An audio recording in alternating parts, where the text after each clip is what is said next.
Very well, tonight I want to make a personal statement. I do so by borrowing from Standing Order number 84 of the National Assembly's Standing Orders that says, by the indulgence of the House, a member may explain matters of a personal nature, although there is no question before the House, such matter may not be debated. End of quote.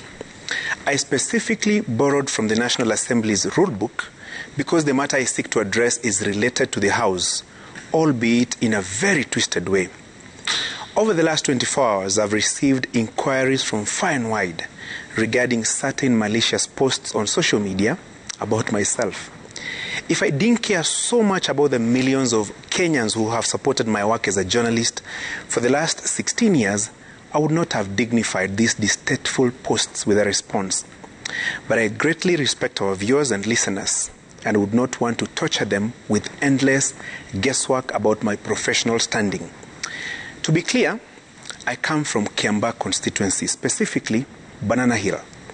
I have been a son of this constituency for the last 39 years and extremely proud of my roots.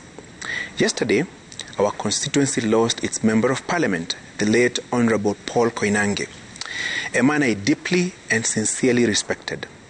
Like many other constituents, I condole with his family, relatives, and friends. Unfortunately, propagandists went on the overdrive, designed posters purporting that I had declared interest in the parliamentary seat. How callous, how insensitive, how morbid. From the onset, let me state for the avoidance of any doubt that the poster is classical fake news, crafted by kings and queens of fake news, with a motive only they know. It should be dismissed with the contempt it deserves. In Banana Hill, where I come from, we do not celebrate death. We celebrate and value life. Crafters of yesterday's fake news ought to have known how much pain, anguish, and agony they caused to the late MP's family and to the thousands of well-meaning residents in our constituency.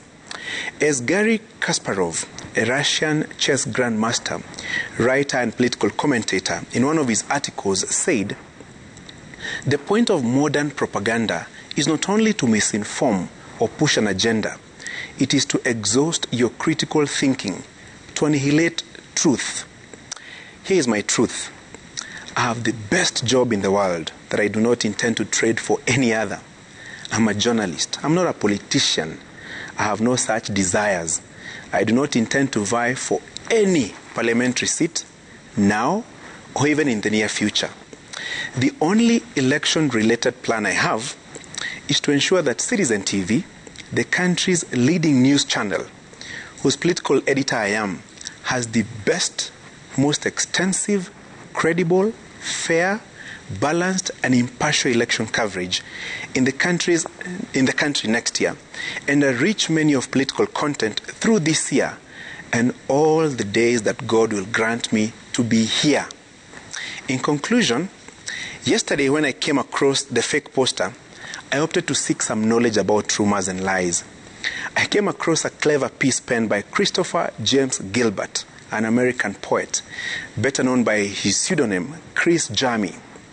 Allow me to share it with you. A rumor is a social cancer. It is difficult to contain and it rots the brains of the masses. However, the real danger is that so many people find rumors enjoyable.